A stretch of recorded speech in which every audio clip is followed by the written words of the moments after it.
unbelievable. She is shoving her kid down my throat. Then take yourself out, because you're the biggest piece of trash there is! You are out of control. Dance Moms promised a show about gifted kids chasing their dreams. What it delivered was chaos. Viewers saw chairs hurled across the room, kids gasping for air, and dangerous routines, and screaming matches that scared kids long after the camera stopped rolling. These weren't just dance rehearsals, they were some of reality TV's most shocking moments. Why do you guys say all this? You're saying my child screwed up everything. You're like the martyr. It's gonna be okay. Okay, no matter what happens, it's gonna be okay. Call me a liar. Aha, if the shoe fits, wear it. Sarah, your mother is pulling you out of the routine. Let's go. She's done. She's finished. The child definitely has something special. When Jesus saw things that were wrong, he went after it. And I'll tell you what, you're not gonna do this to my kid! Out of the room. Out. Reagan, goodbye. Before the infamous blow-ups, the show made its toxic rules of engagement clear from day one. In the very first episode, Abby Lee Miller didn't build up to her villain arc, she opened it by calling the police on a mom who dared to push back. Police at 7123 Salzburg. Are you okay, Dawn? No. Okay? No, I'm not! I have an apparent that's out of control. It was 2011, and viewers were meeting Abby for the first time. Within minutes, a petty dispute over favoritism spiraled until she threatened legal action. This wasn't a storyline, it was Abby making it clear that any challenge to her power would be met with total war. Yes, I am, and you with her. Go. No, you're not! Yes. Every week we put the trash out. Go. Then take yourself out, because you're the biggest piece of trash there is! You cannot take acrobatic class in socks. The message here was clear. In Abby's world, questioning her meant war, and the mothers, desperate for their daughter's success, would either submit or face the consequences. There's the property, so. All right, you gotta go. Take your daughter somewhere else then, if you don't like the dance company. Little shaky to get myself together. But calling the police was just Abby warming up. Her real masterpiece was turning children against each other. The real foundation of chaos wasn't Abby's tantrums. It was the systematic favoritism that pitted families against each other. Take Season 1, Episode 4, where Melissa Ziegler and Christy Lukasiak's feud over perceived favoritism toward Maddie reached a breaking point. I can't even look at Melissa. It's always all about her daughter and no one else. Our kids count too. Christy cornered Abby in the hallway, demanding answers about why Maddie consistently got the best solos and the feature positions. We can all go in the hallway because I tried to talk to you and I tried to talk to you personally. Let's go in the hallway. I'm not going anywhere. Just one. My daughter's happy. Let's go in the hallway. Do you want to talk about all the things that need to be talked about? Not here, Because not now. This you is the won't weekend. talk about it. The confrontation was brutal, with accusations flying about special treatment and behind-the-scenes deals. As voices rose and fingers pointed, 8-year-old Maddie stood in the middle, tears streaming down her face. Beat your daughter this year. Fight. My weight was stacked against everybody this weekend because you did it. Get out of here now. Let's go. Let's go. Your kids feel bad, but it doesn't matter that my daughter feels bad. Your daughter is holding a national title, and I will take it away in a minute. This wasn't just a disagreement between adults. It was a child watching her mother being attacked for her success, learning that achievement comes with a target on your back. The scene established the show's cruelest dynamic: children bearing the emotional cost of adult rivalries they couldn't even begin to understand or control. You are an uneducated mess. Quit drinking. I'm not going on the bus. Don't cry. I'm telling you. Give me a phone. No, she didn't even do her. You are out of control. And these weren't isolated moments either. Dance Moms is filled with stories just like this one. And if you want to see more of the hidden patterns and exposés behind reality TV, Make sure you're subscribed so you don't miss what comes next.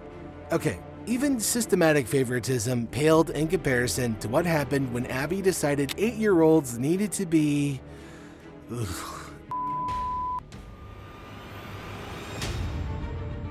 Season 1, Episode 2 gave us Wildly Inappropriate, an episode title that perfectly captured what was about to unfold. Abby choreographed a group dance called Electricity, putting young dancers and while incorporating moves that several mothers deemed overly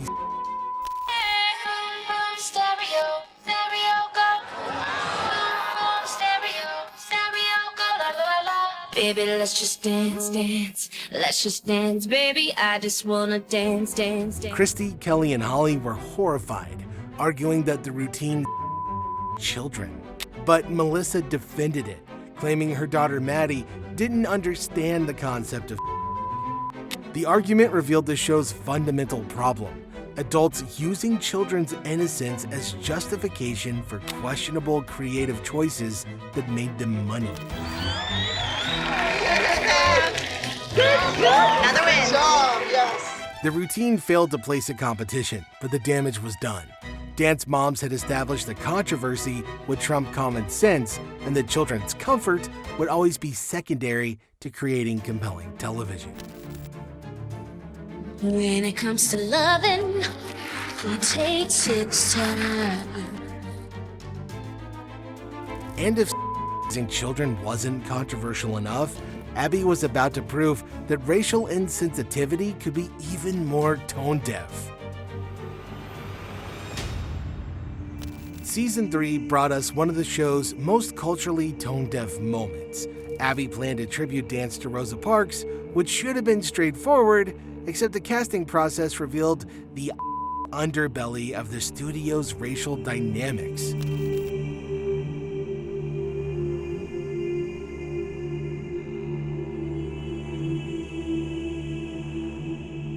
Holly Frazier rightfully pushed for her daughter Naya to take the lead role, given the cultural relevance. But Jill had the audacity to suggest her white daughter Kendall should play Rosa Parks instead.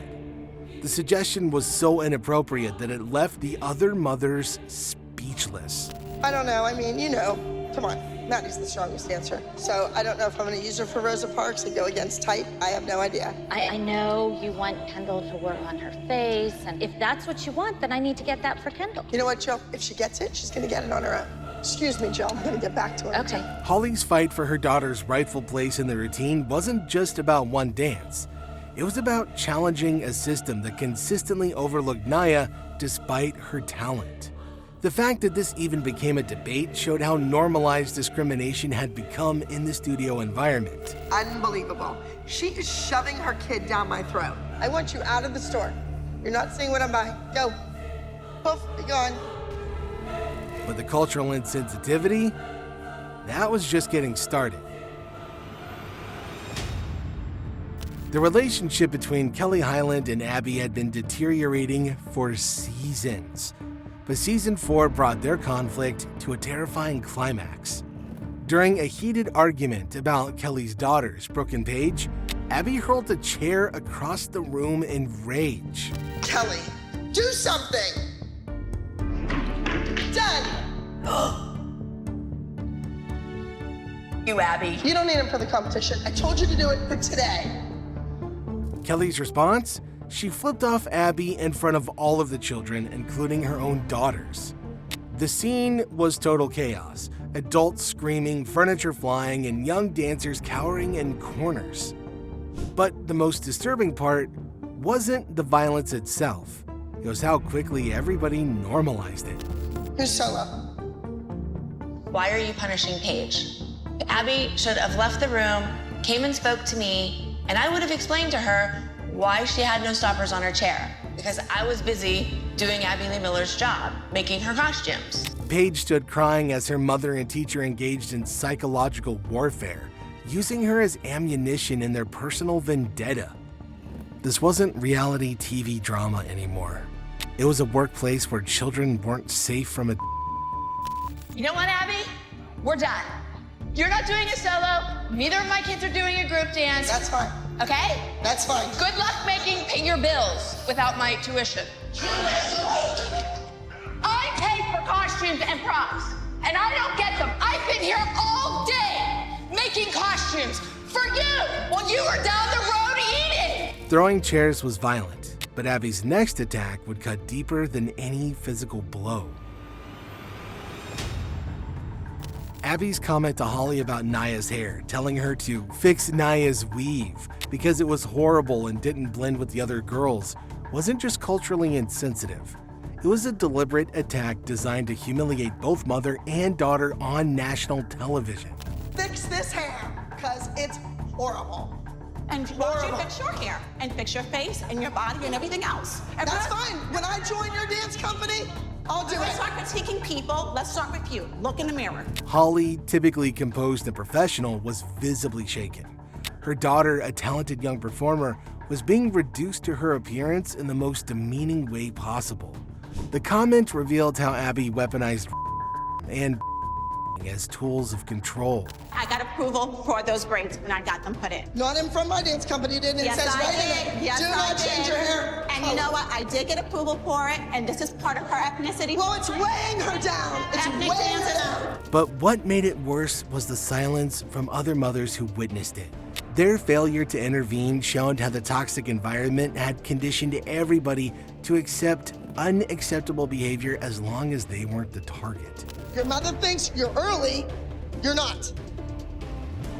Enough is enough. If you want to fix someone up, and if you're such like a Miss Fix-It, fix yourself. Look in the mirror. Start with the woman in the mirror and leave my kid alone. Racial comments were cruel, but they were still just words until the day words turned into fists. Season 4, Episode 7 delivered the moment that finally crossed into criminal territory. In Big Trouble in the Big Apple, Kelly Hyland's frustration with Abby's treatment of her daughters boiled over into physical violence. Right now. Girls, out of the room. All of you, out of the room. Now, out of the room. Maddie, you too. All of you, out of the room. No.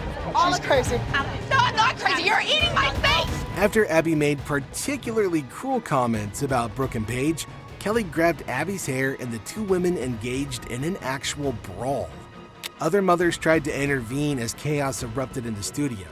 The altercation was so severe the police were called, Kelly was arrested, and her family was permanently banned from the show. We've had knockdown, drag-out, screaming battles before, but we've never been physical with one another. Hi, my name is Abby Lee Miller, and a woman just grabbed and pulled my hair and scratched my face. Watching the footage now is genuinely disturbing. These weren't actors playing roles. These were real people whose conflicts had escalated to the point where violence seemed like the only solution. The children watched in horror as their safe space became a crime scene. Kelly, you have done this to me and to my dance company time and time again. I am finished. Now I'm gonna reblock the number and nobody is ever gonna know that your two kids were in it in the first place. But even arrest and banishment couldn't stop the escalation. Season 4 gave us one of Abby's cruelest moments when she publicly humiliated dancer Ava Michelle during Nationals Week. In front of cameras and her teammates, Abby unzipped Ava's jacket, compared her height to Chloe's, and declared her too tall for the team. Good. Take this off. Yeah. Thank you. Abby, She's not part of the team. we want to be here. This wasn't constructive criticism, it was public designed to break it.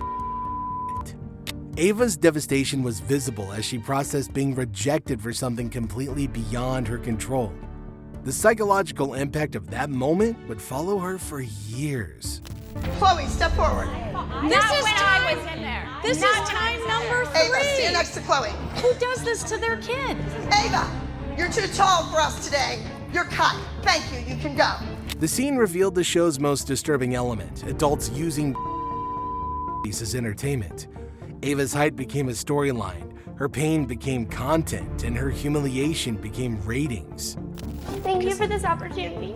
Honey, you're a great dancer. You're going to be successful if you can get away from your mother and get great training. Go. Get away from me. Yes. For great training? She's a beautiful dancer. I know, What do you think she trained her? speaking for her. I can't believe you came here just to put Ava through this again. Destroying children's self-esteem was becoming routine, but Abby's next artistic vision would literally put lives at risk. Season 5 brought us JoJo Siwa performing a solo called Straighten Up while wearing a straitjacket, complete with electric shock therapy sound effects. The routine was praised for JoJo's technical skill dancing without her arms, but the subject matter was deeply problematic.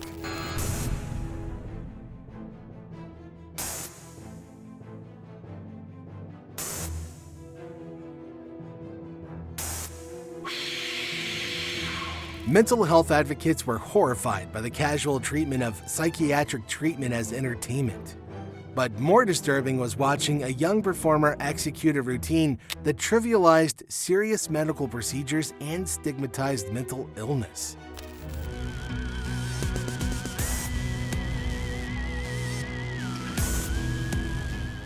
The fact that this concept was approved in the first place, and then choreographed and later performed, shows how completely the adults had lost perspective on appropriate content for kids.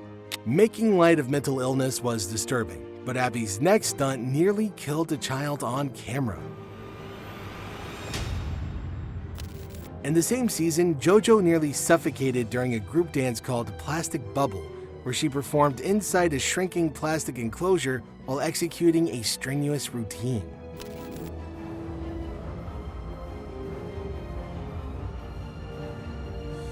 The safety concerns were obvious. A child trapped in plastic doing intense physical activity raised serious questions about oxygen levels and emergency procedures.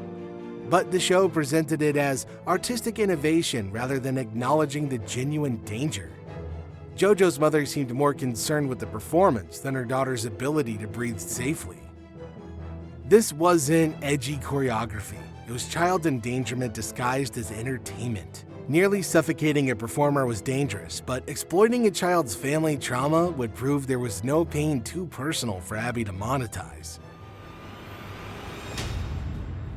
Perhaps the most disturbing example of the show's moral bankruptcy came when Abby choreographed a dance based on Bren Ruffalo's parents' divorce proceedings. She forced Bren to perform a routine that directly referenced her family's court battles, exploiting the most of a child's life for dramatic content. Just like Abby, I have to deal with some court issues.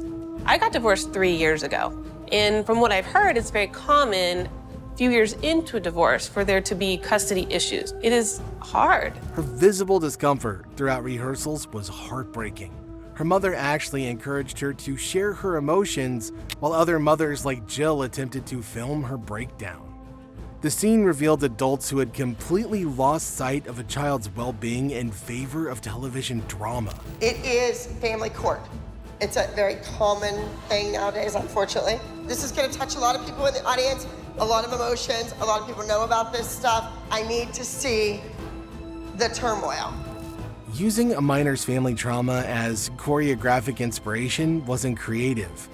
It was psychological abuse that was broadcast to millions of eager viewers.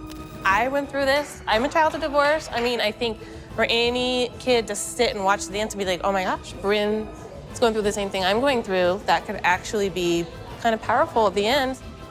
Pop her up higher, like in the air, so we see her. Yes, yank her. Over, over.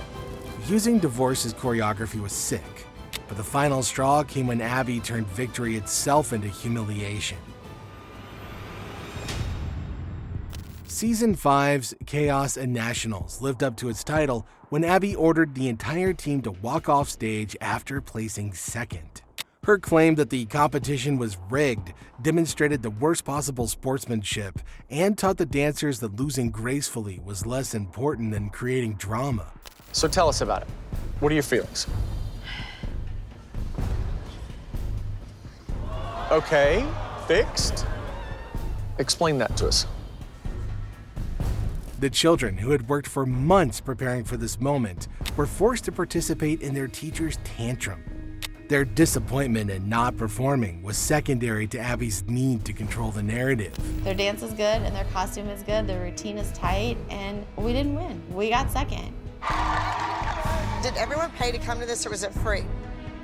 You should all make a line and demand your money back because this is a joke. So Abby is sitting in the audience trying to get all of the audience members that are there watching their kids compete to leave because she doesn't agree with the judges, which makes absolutely no sense. This moment perfectly encapsulated how dance moms had corrupted the entire concept of competitive dance, turning what should have been about artistry and growth into a platform for adult ego battles. Looking back at these moments, it's impossible to ignore what Dance Moms really was: a systematic exploitation of children for adult entertainment. Each crazy moment represented another step away from artistic education and toward psychological manipulation. Come on, let's go! Let's go up, guys. I need rings, I'm not watching. The show succeeded because it convinced viewers that they were watching talented kids pursue their dreams, when they were actually witnessing the systematic destruction of childhood innocence. Every tantrum, every fight, every moment of humiliation served the same purpose: creating content that would keep audiences coming back for more. There's a double standard. It's a different system. It is not equal. Why don't you care that all the other kids forgot their dances, but you care for Maddie? My kids have been with you since they were 2. I've been with you for 30 years, and you didn't care that Paige came off the stage and forgot her dance. The question isn't which moment was the craziest, it's how we got to a place where any of this seemed remotely acceptable. Dance Moms worked because it normalized abuse, it packaged trauma as entertainment, and it made millions of viewers complicit in watching children suffer for adult amusement. Use your face and get into every single one of those judges' hearts. No, you need to work on that. And next, Kendall, you didn't stick out to me.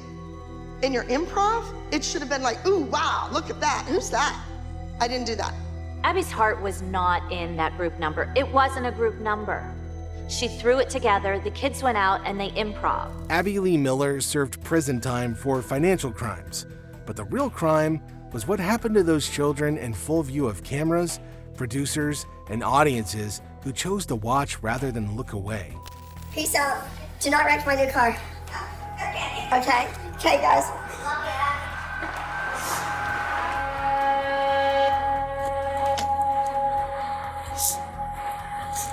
Today, many of those dancers have spoken publicly about the lasting impact of their Dance Moms experience.